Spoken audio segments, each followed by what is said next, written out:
Today, we're going to explore the full story of one of the most evil, demonic, and dark entities that has ever existed in Rapunzel's world. We are going to understand the rise and fall of Zon-Tiri. Now that Tangle the series has unfortunately concluded, we are now aware of all of the pieces that we will likely ever know about the story of Zon-Tiri. She was the grand villain that Rapunzel, Eugene, and Cassandra had to overcome before their adventure could end, and now with all of her tales understood, we can finally bring together her journey. Often through the wise words of the local blacksmith Xavier, we learned that thousands of years ago, Zon-Tiri was a sorceress who aligned with a brilliant engineer and inventor named Lord Demanitus. Together, they were on a quest to find the Sundrop and Moonstone, two powerful entities that had been divided by a mysterious cosmic event in the heavens before they descended to the world. These powers were destined to be brought together again, though that would not happen for thousands of years. But while this partnership was formidable, they could kick a lot of butt together, I'm sure, it would inevitably degrade as Zon-Tiri began to become obsessed with hoarding the power they searched for, desiring to have both ancient entities at her command. This quest for the Sundrop and Moonstone was both of ours. It was, until you made it about something darker. From the moment where Lord Demanitus turned his back on the ambitious Zon-Tiri until they both faded from the world, they would wage a war against one another for a millennia. Hello, I'm Isaac from What's Up Videos, where we discuss fun topics for fun people. On my channel, I focus on spreading magic by discussing Disney, so if you are new here, consider subscribing. Tangle the series may be over, but there's still so much more I want to break down about this story, so definitely stay tuned. While Zon-Tiri might have begun as an individual searching for knowledge, she devolved into someone who spent the rest of her existence manipulating others, seeking revenge, craving destruction, and wielding dark magic. Believing that Demanitus had betrayed her since he had sworn to stop her from finding these ancient powers, she then sought to take revenge against him by using the magic that she had already discovered to transform into a demon and venture to the kingdom Demanitus adored, Corona. Over the centuries, I've taken the form of whatever suits my needs.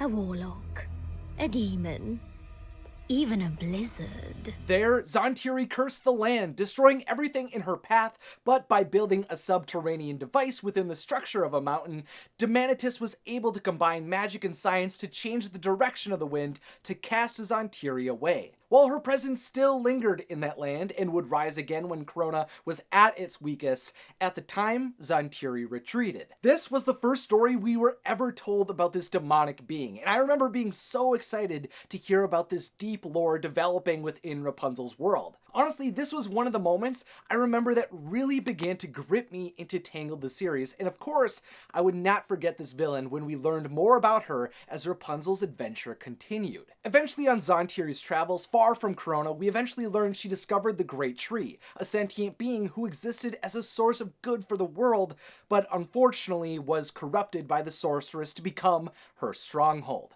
Here, Zon-Tiri would continue her own research on the Sundrop and Moonstone, while she remained safe under the Great Tree's protection. Within this mystical place, Zon-Tiri was invincible, with abilities that allowed her to destroy entire armies in an instant. Only through an enchanted spear sent into the tree's heart could Zon-Tiri be cut off from the tree's dark magic. Zon-Tiri was weakened, but she would rise again through the assistance of those who believed in her mission, power, and magic. You see, while Demanitus was unwilling to continue to develop knowledge on the Sundrop and Moonstone with Zon-Tiri, he continued to explore their secrets with 3 of his pupils. But even when they worked together though, they could not find these ancient relics, which gave Zon-Tiri an opportunity. Using the pupils of Demanitus's desire for power against them, Zon-Tiri convinced them to become her disciples and betray Lord Demanitus. The 3 followers of the sorceress summoned their new master, who was ready to destroy all who came against her, but Demanitus was unwilling to allow Zon-Tiri to rule. That's why he used all of his remaining strength to banish Zon-Tiri to the Lost Realm, broke apart his research, and sent the pieces across the world in hopes of keeping all who would use his research for evil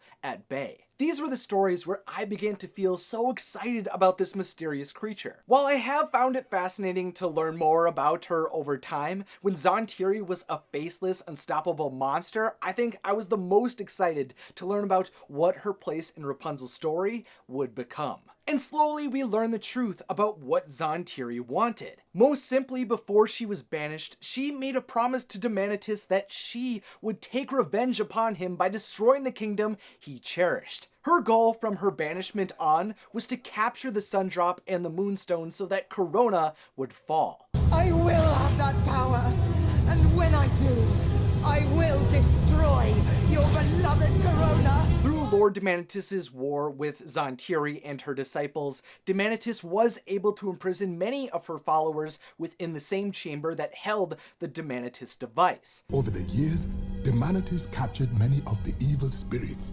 and held them prisoner in that chamber. While he was able to even restrain one of his former pupils in the prison, Shugoracha the Eternal, the remaining two, Tramus and an unnamed follower, who I will definitely be talking about soon, were able to escape into the world. Leave a comment below the like button who you think the pupil was, because I'm pretty sure you know. Thousands of years later, after Rapunzel escaped Mother Gothel and returned to Corona, Zon-Tiri's frozen curse returned to Rapunzel's home. But through the efforts of Rapunzel, Cassandra, Pascal, and Xavier, they find the Demanitus device and banish the curse once more.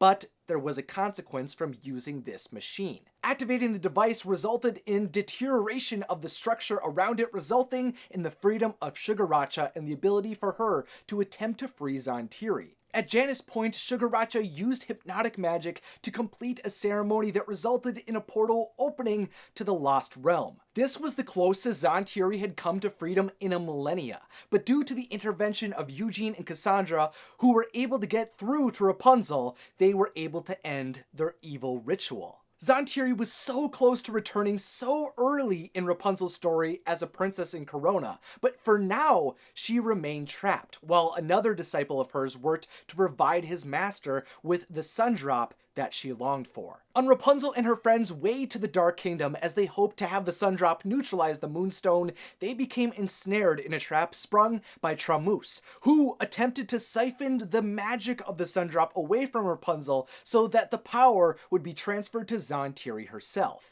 The Sundrop's limitless power will belong to Zon-Tiri! But again, Zon-Tiri's disciples were thwarted due to the determination of Rapunzel and her willingness to break out of the dream world that Tramus attempted to trap her within, though this defeat would not last for long. While Zon-Tiri had not been able to escape the Lost Realm yet, she had discovered how to summon her spirit within the world. This allowed her to lure Rapunzel's best friend Cassandra into a doorway within the House of Yesterday's Tomorrow, while in the form of an enchanted girl. I have to admit the horn tentacle demon that was Zon-Tiri was my favorite, but this mysterious spirit was one mystery that really excited me to uncover over the many episodes that we were introduced to her, because when we first met her, we had no clue who she was. With Cassandra, Zon-Tiri began to manipulate, corrupt, and disrupt her thoughts, driving her to act upon her frustrations, insecurities, and feelings of inadequacy.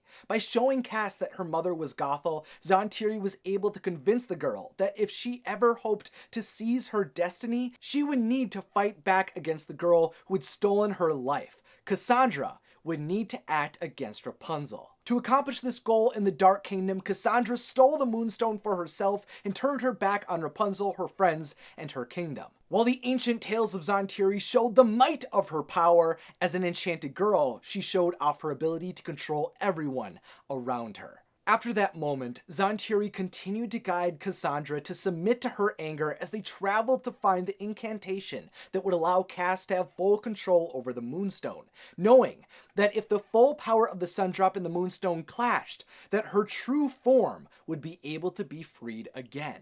Those incantations were our only hope of unlocking the power of the Moonstone. Realizing that Rapunzel had restored Demanitus' lost research and held it in her kingdom, Cassandra led Zon-Tiri back to Corona. It is here where Cass stole the knowledge to unlock all the power of the Moonstone, while at the same time Zon-Tiri guided the young boy Varian to show Rapunzel how to unleash the full strength of the Sundrop. And through Zon-Tiri's influential pressure for Cass to fight Rapunzel, they eventually dynamically clash, resulting in a portal opening to allow Zon-Tiri to return to Corona. After thousands of years as a prisoner, the sorceress had finally been freed. It's good to be back. When Zontiri was freed, it was insane. Cassandra's revenge is easily one of, if not my favorite episodes in the series. I think it's just such a great depiction as to everything that made Tangled the series amazing. The action was fantastic, the lore that was built upon was amazing, the visuals were breathtaking, and the songs, ooh-wee. I love the songs in Tangled the series, though that's one of the things I latch on to the most. And while this chapter was amazing to see, it also had huge ramifications for the story. Now that Zontiri had been brought back, she prepared herself for the day she would finally have the power she had been seeking. When the eclipse comes, I shall draw the powers of the Sundrop and the Moonstone to myself. Zontiri helped Cass steal a dangerous talisman, manipulated Cass to believe Rapunzel knew Gothel loved her, and drove Cassandra to take over Corona. This put Zontiri in perfect position for the eclipse. Specifically, this was the sun covering the moon, which resulted in the Sundrop being ripped out of Rapunzel into the form of an opal. But when Cassandra attempts to take the Sundrop for herself, Zontiri attacks Cass, stripping her of the Moonstone and claiming the Sundrop as her own. Each of the stones bound with her, and with this power, Zontiri transformed into her demonic form, ready to claim the world as her own. Now watch as I finally deliver on a promise I made. After years of patiently waiting and plotting, now Zontiri's opportunity to destroy Corona had finally arrived. This was her chance to take revenge against Lord Demanitus. Corona's finest were willing to attempt to fight against the sorceress, but they were all no match for the demon and her decay incantation that brought them all to their knees, which was really no surprise. These were common people with no powers or magic, so I didn't think they would stand a chance, but they fought anyway because they knew they had to attempt to save their kingdom. The only ones who could truly take down Zontiri was Rapunzel and Cassandra, who utilized a shard of the Moonstone and Raps's magical hair to take down the monstrous beast and force her to finally bind the Sundrop and the Moonstone together. By cutting Rapunzel's hair, which released Zontiri's bindings, they were able to bring the stones to form as one. From the energy released from the two ancient powers finally being brought together, the all-powerful sorceress finally had met her match. No longer was she going to remain a prisoner or be able to rise as a conquering tyrant. Zontiri would never be able to attempt to take revenge against Demanitus or threaten Corona again. For a brief moment, she had the mystical power of the heavens under her control that she had sought for a millennia. But when they were used against her to be brought back as one, their power ended the age of Zontiri forever. The dark sorceress who had plagued Rapunzel's world for thousands of years had finally been defeated. And man, I was ready for that to happen. She may have had her epic moments, but she drove a wedge between so many and caused chaos for too long. In my mind, she had to be stopped. But what do you think? Let me know your thoughts on Zontiri down below, along with any other ideas you have for future Tangled finale videos. Next up, I think we'll be talking about Eugene and Rapunzel's engagement, which is a video I've been excited to make for a very long time, so make sure to like this video, subscribe, and click the beautiful bell if you'd like to see that future discussion. Also, consider following all my adventures over on Instagram, Twitter, and Facebook, as well as my podcast Following Dreams, where I showcase interviews with animators, directors, and YouTubers who are going after what they are passionate about. And finally, thanks for watching, and have a magical day.